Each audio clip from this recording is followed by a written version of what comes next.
کچھ لوگوں نے کہا یا رسول اللہ حل نرا ربنا یوم القیامہ، کیا ہم اپنے پروردگار کو قیامت کے دن دیکھیں گے؟ حضور نے فرمایا ہاں۔ حل تضارون فی رؤیت الشمس بالظہیرۃ صحوا لیس معہما سحاب، کیا تم دوپہر کے وقت سورج کو دیکھنے میں ایک دوسرے کو تکلیف پہنچاتے ہو، نقصان پہنچاتے ہو؟ صحوا صاف آسمان میں، السماء الصاحی، اصحا السماء اس کے معنی آسمان کا بے غبار اور بے بادل والا ہونا، ایک دم صاف شفاف ہونا۔ تو دوپہر کے وقت صاف آسمان میں سورج کو دیکھنے میں تم تکلیف پہنچاتے ہو۔ اب صحون کے معنی صاف آسمان کا ہو گیا، لیس معہا سحاب جس کے ساتھ کوئی بادل نہ ہو، یہ محض وضاحت کے لیے ہے، تاکید کے لیے۔ جو معنی لیس معہا سحاب کا ہے وہی صحون کا ہے۔ وَهَلْ تُضَارُّونَ فِي رُؤْيَةِ الْقَمَرِ لَيْلَةَ الْبَدْرِ صَحْوًا لَيْسَ فِيهَا سَحَابٌ، کیا تم چاند کو دیکھنے میں، 14ویں رات کے چاند کو دیکھنے میں تکلیف پہنچاتے ہو صاف آسمان میں جس میں کوئی جو ہے بادل نہ ہو؟ قالوا لا یا رسول اللہ، قال ما تضارون فی رؤیت اللہ، بس تم بھی قیامت کے دن اللہ کو دیکھنے میں نقصان نہیں پہنچاؤ گے، تکلیف نہیں پہنچاؤ گے، مگر جیسا کہ تم تکلیف پہنچاتے ہو چاند اور سورج میں سے کسی ایک کو دیکھنے میں۔ اور یہی بتایا گیا کہ ان کو دیکھنے میں کوئی تکلیف نہیں پہنچاتے، لہذا اللہ کو دیکھنے میں کوئی تکلیف نہیں پہنچائیں گے۔ اذا کان یوم القیامہ، جب قیامت کا دن ہوگا، اذن مؤذن، اعلان کرنے والا اعلان کرے گا، لیتبع کل امت ما کانت تعبد، تاکہ یہ امر کا صیغہ ہے کہ وہ ہر امت اتباع کرے، پیروی کرے، پیچھے چلے۔ بعد میں بعض نسخوں میں یا بعض روایت کے اعتبار سے لیتبع بھی آیا ہے، تو یہاں تشدید دے رکھا ہے تو اسی کو پڑھ لو، دونوں کہتے ہیں، یہاں دونوں صحیح ہے۔ تو لیتبع کل امت، اعلان کرے گا، چاہیے کہ یہ اعلان ہوگا کہ چاہیے کہ ہر امت اس کی اتباع کرے، اس کے پیچھے چلے جس کی وہ پوجا کرتی تھی، یعنی ہر ایک اپنے اپنے معبود کے ساتھ ہو لے۔ فلا يبقى احد كان يعبد غير الله من الاصنام والانصاب الا يتساقطون في النار، لہذا کوئی بھی نہیں بچے گا جو اللہ کے علاوہ بتوں اور درخت پتھر وغیرہ کی پوجا کرتے تھے۔ اصنام کے معنی بت ہے، صنم کی جمع ہے، اور انصاب نصب کی جمع ہے۔ اس کے معنی جو بھی چیز گاڑی جائے، چاہے وہ پتھر ہو، چاہے وہ درخت ہو، سب اس میں داخل ہے۔ تو بت اور پتھر، حجر شجر وغیرہ کے پوجنے والے کوئی بھی باقی نہیں، میں سے کوئی بھی باقی نہیں رہے گا، الا یتساقطون فی النار، مگر جو ہے جہنم میں جا گریں گے۔ حتی اذا لم یبق الا من کان یعبد اللہ من بر و فاجر، یہاں تک کہ جب بس صرف وہی لوگ بچیں گے جو اللہ کی عبادت کرتے تھے، یعنی مسلمان بچیں گے، من بر و فاجر، یعنی نیک اور گناہ گار، چاہے وہ نیک ہو ایک دم، گناہ گار نہ ہو، یا گناہ گار ہو، سب طرح کے لوگ جو بہرحال اللہ کی بات کرتے تو وہ بچیں گے۔ یعنی نیک اور گناہ گار کہ عطاہم رب العالمین، ان کے پاس، ان مومنین کے پاس، چاہے وہ نیک ہو چاہے گناہ گار، جو ہے ان کے پاس جو ہے رب العالمین آئیں گے۔ قال فماذا تنظرون، جب یہ لوگ چپ چاپ رہیں گے، باقی سب تو اپنے اپنے جو ہے جس کی عبادت کرتا تھا وہ اس کے پاس سب جہنم میں چلے جائیں گے، یہی لوگ کھڑے رہیں گے، کہیں جائیں گے نہیں مسلمان۔ تو اللہ آ کے کہیں گے بھائی فماذا تنظرون، کیا دیکھ رہے ہو، جاؤ تم بھی چلے جاؤ کسی کے پیچھے۔ فماذا تنظرون، کیا دیکھ رہے ہو؟ یتبع کل امت ما کانت تعبد، ہر گروہ جو ہے اس کے پیچھے جا رہا ہے جس کی وہ پوجا کرتا تھا، تو تم کہے کھڑے ہو؟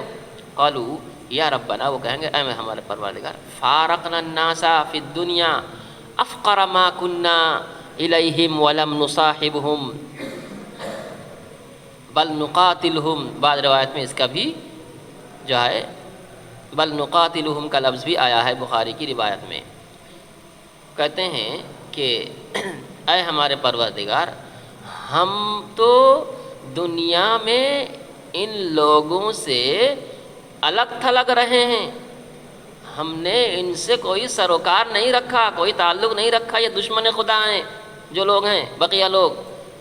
افقرا فی افقری دونوں طرح کی بات کہی گئی، افقرا حال بھی کہا گیا اور فی افقری منصوب بنزیل خافض، فی مان کر کے افقرا بھی کہا گیا ہے، یعنی پڑھا جائے گا نصب ہی، لیکن ایک صورت میں منصوب بنزیل خافض ہے، ایک صورت میں حال، دونوں طرح کی ہے۔ اس حال میں کہ ہم ان کے زیادہ محتاج تھے، افقر ما کنا الیہم، اس حال میں کہ ہم ان کے دنیاوی ضروریات کے اعتبار سے محتاج ہے۔ آج بھی وہی حال ہے کہ بیچارے مسلمان کمزور ہوتے ہیں، غیر مسلموں کے زیادہ جو ہے محتاج ہوتے ہیں، لیکن پھر بھی ہم اس سے تعلق نہیں رکھتے، اس لیے کہ وہ جو ہے دشمن خدا ہیں۔ تو ہم ان جو ہے ان سے الگ تھلگ رہے دنیا میں، اس حال میں کہ ہم ان کے زیادہ دنیاوی اعتبار سے محتاج تھے۔ وَلَمْ نُصَاحِبْهُمْ، ہم ان کے ساتھ نہیں گئے، بلکہ جہاں ضرورت پڑی ہم نے ان کا مقابلہ کیا، ان سے قتال تک بھی کیا ہے۔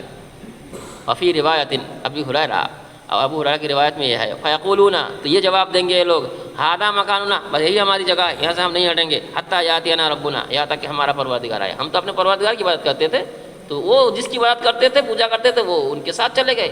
ہم جن کی عبادت کرتے تھے وہ اللہ ہے، وہ اللہ آئیں گے تو ہم ہٹیں گے، ورنہ نہیں ہٹیں گے۔ حتی یاتینا ربنا، یہاں تک کہ ہمارا پروردگار ہمارے پاس آئے۔ فاذا جاء ربنا، جب ہمارا پروردگار آ جائیں گے، عرفنا، ہم پہچان لیں گے، ہم ان کے ساتھ جائیں گے، یہ جواب دیں گے اللہ کو۔ وفی روایت ابی سعید، اور ابو سعید خدری رضی اللہ عنہ کی روایت میں یہ ہے، فیقولو، وہ کہیں گے، حل بینکم، اللہ فرمائیں گے، حل بینکم و بینہ آیۃ تعریفونہ، تم جو کہہ رہے ہو کہ بھائی ہمارا پروردگار آئیں گے تو پہچان لیں گے، ہم جائیں گے ان کے ساتھ، تو آئیں گے تو پہچان لو گے تم اپنے پروردگار کو۔ فیقول حل بینکم و بینہ آیۃ تعریفونہ، کیا تمہارے اور تمہارے پروردگار کے درمیان کوئی نشانی ہے جس کو دیکھ کر کے تم اپنے پروردگار کو پہچان لو گے اور اس کے ساتھ ہو لو گے؟ فیقولون نعم، وہ کہیں گے ہاں۔ جب وہ ہاں کہیں گے تو فیکشف عن ساق، تو اس وقت اللہ اپنی پنڈلی کھولیں گے۔ اب یہ متشابہات میں سے کیا صورت ہوگی نہیں معلوم۔ فلا یبقى من کان یسجد للہ، جو ہی اللہ کو دیکھیں گے تو فلا یبقى من کان یسجد للہ من تلقاء نفسه الا اذن اللہ له بالسجود، تو اخلاص کے ساتھ اپنے نفس کی طرف سے، من تلقاء نفسه، اپنے نفس کی طرف سے یعنی اخلاص کے ساتھ اللہ کے لیے سجدہ کرنے والے باقی نہیں بچیں گے، باقی نہیں رہیں گے، الا، مگر اللہ جو ہے، اذن اللہ لہ، مگر اللہ ان کو سجدہ کرنے کی اجازت دیں گے کہ چلو سجدہ کرو، اجازت مل جائے گی۔ چنانچہ جب سجدہ کرنے کی اجازت ہوگی، اللہ جب پنڈلی کھولیں گے تو ان کو سجدہ کرنے کی اجازت ہوگی، چنانچہ سجدہ کرنے جائیں گے۔ تو جب سجدہ کرنے کے جائیں گے تو مکار جو ریاکار ہیں، لوگوں کو دکھانے کے لیے، شہرت طلبی کے لیے جو سجدہ کرتے تھے، ان کی پیٹھ ایک دم ایک ہڈی کے مانند ہو جائے گی، مڑے گی نہ۔ سجدہ کرنے جائیں گے تو گدی کے بال چت جو ہے دھڑا دھڑ جو ہے گریں گے، سجدہ ان سے ہوگا نہیں، اس لیے کہ مڑے گا نہیں بدن۔ کہتے ہیں ولا یبقى من کان یسجد اتقاء و ریاء، کہتے ہیں جو لوگ سجدہ کرتے تھے دنیا میں، اتقاء من الناس، خوفا من الناس، لوگوں سے ڈرنے کی وجہ سے، یعنی لوگوں کے ڈر سے وہ نماز پڑھتا تھا۔ جو لوگوں کے ڈر سے یا ریاکاری کے طور پر سجدہ کرتے تھے وہ لوگ نہیں بچیں گے، الا جعل اللہ ظہرہ طبقۃ واحدہ، مگر اللہ اس کی پیٹھ کو ایک بغیر جوڑ والی ہڈی بنا دیں گے۔ طبقۃ واحدہ نیچے لکھا ہے، ای بغیر من غیر مفاصل بین فقراتہ، یعنی اس کی ہڈیوں کے درمیان جو ہے کوئی جوڑ نہیں ہوگا، ایک دم سپاٹ ہو جائے گا، تو بغیر جوڑ والی ایک ہڈی اس کی پیٹھ کو بنا دیں گے۔ کلما اراد ان یسجد، جب جب بھی وہ سجدہ کرنا چاہے گا، خر علی قفاہ، اپنی گدی کے بل گرے گا۔ ثم یضرب الجسر جسر علی جہنم، پھر پل، جس کو ہم پل صراط کہتے ہیں، پھر پل کو رکھا جائے گا جہنم پر۔ وتحل الشفاعۃ، اور وہاں اس کے اوپر سے گزرنے کا نمبر آئے گا، ہر کوئی گزرے گا، تو اس وقت تحل الشفاعۃ، شفاعت حلال ہو جائے گی، یعنی شفاعت کی اجازت دی جائے گی۔ چنانچہ انبیاء اپنی اپنی امت کے لیے سفارش کریں گے، اور جو ہے ان کی امت صحیح سالم گزر جائے، جہنم میں گرے نہ، اس کی ہر نبی جو ہے اپنی امت کے لیے دعا کرے گا اس کے لیے۔ چنانچہ یقولون، انبیاء کہیں گے، اللہم سلم سلم، چیخیں گے سارے انبیاء، اے اللہ بچا لے بچا لے، میری امت کو بچا لے گرنے سے، جو ہے صحیح سالم پہنچا دے۔ فَيَمُرُّ الْمُؤْمِنُونَ، چنانچہ ہر نبی کے جو بھی مومنین ہیں، ماننے والے ہیں، مومنین گزریں گے كَطَرْفِ الْعَيْنِ وَكَالْبَرْقِ وَكَالرِّيحِ وَكَالطَّيْرِ وَكَأَجَاوِدِ الْخَيْلِ وَالرِّكَابِ، چنانچہ مومنین گزریں گے پلک جھپکنے کے برابر کی طرح، اور بجلی کی طرح، اور ہوا کی طرح، اور پرندے کی طرح، اور عمدہ تیز رفتار اونٹوں کی طرح، گھوڑے کی طرح، والرکاب، اور اونٹوں کی طرح۔ تو اونٹ تیز رفتار گھوڑے کی طرح، یعنی اپنے اپنے عمل کے حساب سے اس کی تیزی ہوگی۔ جو سب سے زیادہ بڑھیا عمل والا ہوگا وہ طرف عین، پلک جھپکتے ہی پار ہو جائے گا۔ اس سے تھوڑا نیچے ہوگا تو بجلی کی رفتار سے، تھوڑا اور نیچے کم درجے کے جو ہے متقی ہوگا تو ہوا کی رفتار سے، اور کم درجے کے ہوگا تو پرندے کی چال کی رفتار سے، اس سے اور کم ہوگا تو جو ہے گھوڑے کی رفتار سے، تیز رفتار گھوڑے، اور ہوگا تو اونٹ کی رفتار سے، اور ہوگا تو کچھوے کی رفتار سے، جو ہے یہ تو کچھ چند مثال بیان کی ہے۔ بہرحال تو جس کا جیسا عمل ہوگا وہ اسی رفتار سے جو ہے وہ پار ہوگا۔ اب فناجن ای فمنہم ناجن، تو بعض لوگ نجات پانے والے ہوں گے، مسلمن صحیح سالم ہوں گے، یعنی کوئی نوچ تک ان کے بدن پہ نہیں آئے گا۔ جہنم کے اوپر پل ہے نا، تو کچھ بھی ان کے بدن پہ خراش تک نہیں آئے گی۔ خراش کا ذکر کیوں آ رہا ہے؟ اس لیے کہ نیچے آنکڑا لے کر کے سب بیٹھے ہیں فرشتے، جو ہے آنکڑا سے جو ہے پکڑ پکڑ کر کے جو ہے جو گڑبڑ لوگ ہیں نیچے گرائیں گے، تو ان کو جو ہے اسی پکڑنے میں آنکڑا وکڑا جیسے جو کریں گے جو ہے اسی میں اس کو جو ہے بدل ان کی چھلنی ہو جائے گی، اور طرح طرح سے وہ لوگ زخمی ہوں گے، جیسے کہ آگے آ رہا ہے اس کا بیان۔ تو ان کو خراش تک نہیں آئے گی، صحیح سالم ایک دم جو ہے پار ہو جائیں گے۔ تو بعض وہ ہیں جو نجات پانے والے ہوں گے اور صحیح سالم جو ہے ہوں گے، مطلب خراش تک نہیں آئے گی، آرام سے پار ہو جائیں گے، اچھے لوگ ہوں گے۔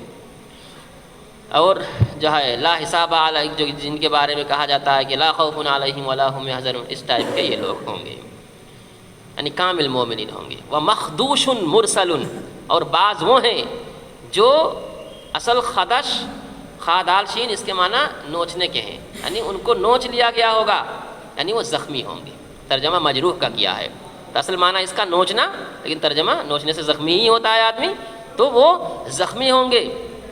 زخمی ہونے کا مطلب کلالیب، جو آنکڑے ہیں، کلالیب کا لفظ آیا حدیث میں، اس سے گرائیں گے تو اس سے وہ زخمی ہوں گے، اور پھر نیچے گرا دیا جائے گا۔ جب نیچے گرا دیا جائے گا تو نیچے جا کر کے وہ سزا کاٹیں گے، جب تک اس کی سزا مقدر میں ہے سزا کاٹے گا۔ پھر مرسلن ای مطلقن، مرسل کے معنی چھوڑنا، پھر اس کو چھوڑ دیا جائے گا، یعنی جنت سے وہ، جہنم سے وہ نجات پا جائے گا۔ تو یہ گناہگار مومن ہوں گے، یعنی اول وہلے میں گناہ کی سزا کاٹنے کے لیے اس کو آنکڑے کے ذریعے سے جہنم میں گرا لیا جائے گا، جتنی دن مقدر ہے وہ سزا کاٹے گا۔